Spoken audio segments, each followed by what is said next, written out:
characterize the 221st and what you think of that out there? I've said to people before, it was sort of like being in a MASH unit. Because unlike infantry or artillery, where you have people from all walks of life with all interest, here you're assigned to a group of people that all had the same basic interest, which makes it much more interesting. Because you can pick each other's brains, and you're still dealing with people from all over the country. But you really learn a lot from each other. It was just a very unique unit. And its history really needs to be put out there.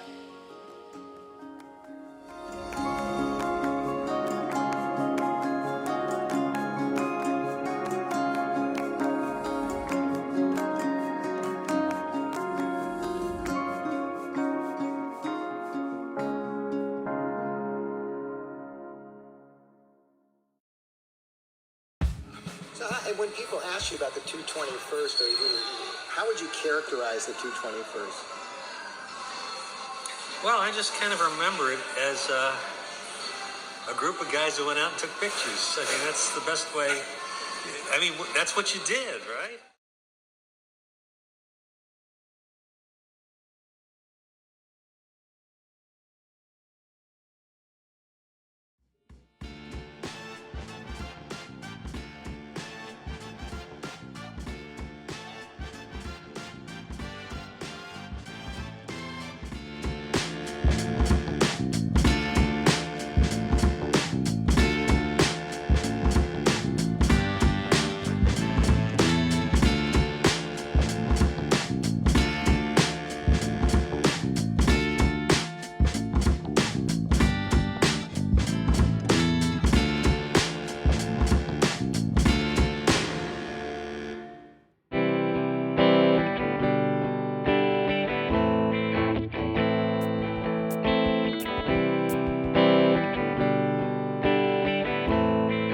Signal Company in Vietnam.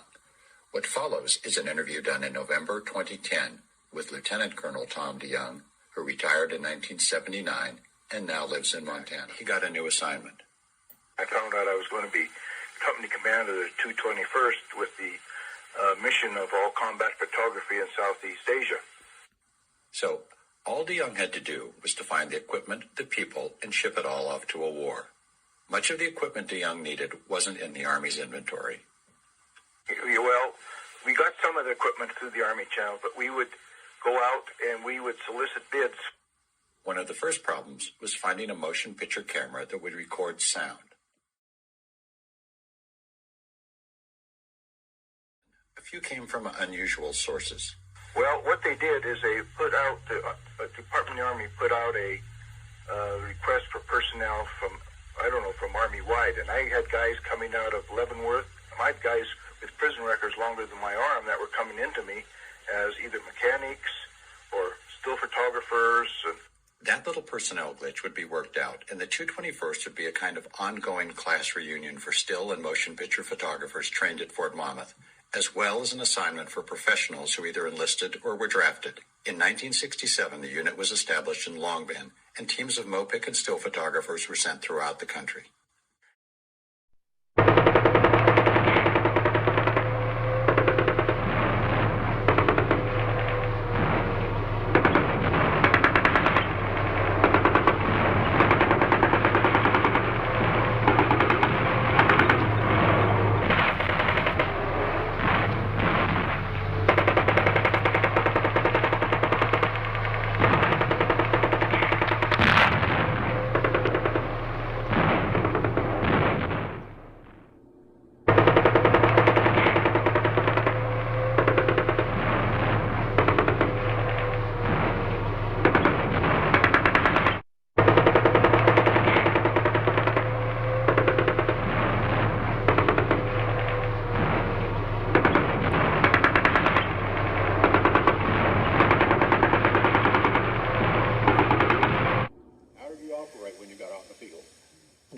We were on our own. We, just take the pictures, make sure you got good captions, and So nobody was actually No. supervising you in the No. field. How'd you know where to go? we would be given the assignment there in Long Bend. You know, it could be, say, B Battery, 15th Artillery at, say, Quezon, just as an example. And we get a hold of the unit commander. Here we are, we're from the 221st to take pictures and document what you're doing out here. The one I remember the most was probably in the Fishhook area of Cambodia. We were sent there to work with first unit of 1st Cavalry. They had found a major cache of supplies, food, weapons, radios, and they wanted this documented for intelligence purposes and as well as historical value. And the night that we got there in the afternoon, got the photographs, that night we got hit. And it was mostly North Vietnamese regulars. But both my MOPIC man and myself got through it.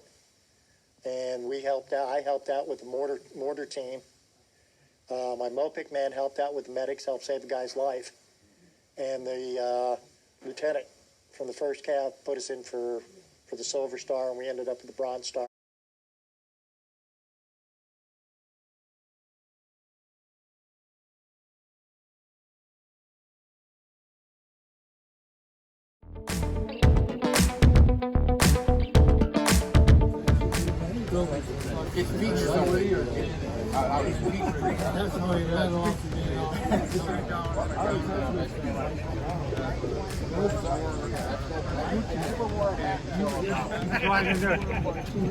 One more person down in this row. 4 people in each row up there. Leave a column open for Evan to jump in.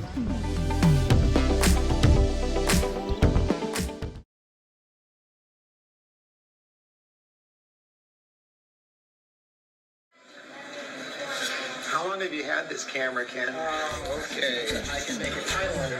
What can I do you for? It was kind of like a MASH unit, you know. It was kind of like MASH on steroids, you know, for photo. I mean, because who comes in with an air conditioner to the unit? True. You know, who had a CO like Bill Kelly, who was a lawyer turned advertising man, who all of a sudden is in charge of a bunch of. I remember in Photo Supply, we had a bunch of Korean guys came in and they wanted to trade a helicopter for film. You know? And I was almost going to go for it, but the helicopter was still in the crate. We didn't have anybody together. This is the adapter on the bottom for pounding pin peg. I can't believe that shot of Wallach that I sent you. He's actually loading the film that you've got on the site, or that you sent me the link to. They made these, I guess, from the mid. Can you open it up? Okay. Where you put loads in and stuff? Wow. I have my hat back, and on a lot of the shots, like in Vietnam, I've always kicked my hat back. And I'm glad I did it because now otherwise I would have gotten like this. No, you gotta try it with the film on. Man, this thing is heavy. The first thing you think of is that it's heavy. And parallax like crazy. Nobody could shoot slates right because they'd be close and the slate would be over here, out of focus. You'd think I would have been able to shoot them with the Arri though. I wasn't expecting this. You didn't tell me this. No, I gotta keep. So you had to know which one of the little viewfinders, coordinated with the lens, that you could be off there too. Right. Yes. A little dirty. I got orders to APC. I did. OJT. When I first got in country with John Morris, Major Carson sent John and I out with a couple of filmos, and we jumped on a helicopter here and there, and for like a whole week we just shot black and white motion picture stuff. And it was developed, and we could see it immediately. And I mean, I was slightly familiar with 100-foot loads because in school I had used cameras with 100-foot loads. So, you know, I was familiar with changing bags. With the Filmo, you didn't need a changing bag. That made it easy. Threading it up was easy. I was familiar with threading projectors. You know, it was a you know, no-nonsense camera. You didn't knock it around. You bang the hell out of it, and it still worked. You didn't like using the Top Gun. Top Gun was bad because you'd lean over in a helicopter and the vibration and shake the lens and it'd fall out. And you'd probably kill a couple of VC with a falling lens more than anything else. I don't remember lenses falling out, but it was very loud shutter. Yeah. It was a kit, came in a bag. It had 3 lenses, camera body, and this interesting little camel hair brush that was in this brass tube. So you never used the CM16? No. I know I did. No. And we shot stuff with it like USO shows. But I don't know if we ever got anything good out of it. You know, I think there were a lot of breakdowns, a lot of problems with it.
We also take this opportunity to remember all the names of the fallen.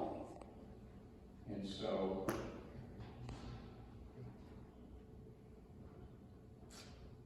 Christopher Che Child.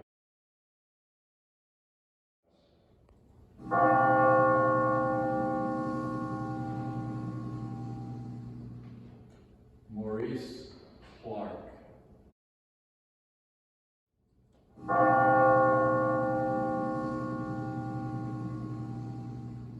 Ransom Craig Sear.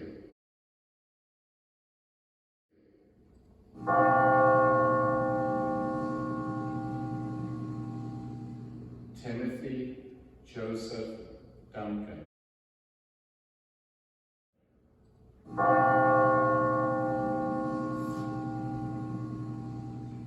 Douglas John Eitri.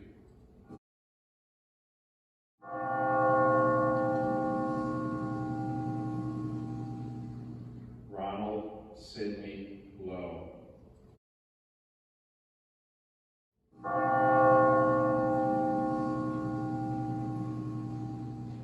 Raymond Lewis Paradise.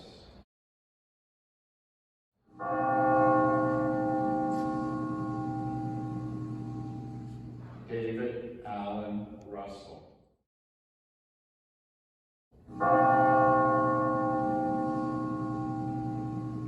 Larry Clayton Young.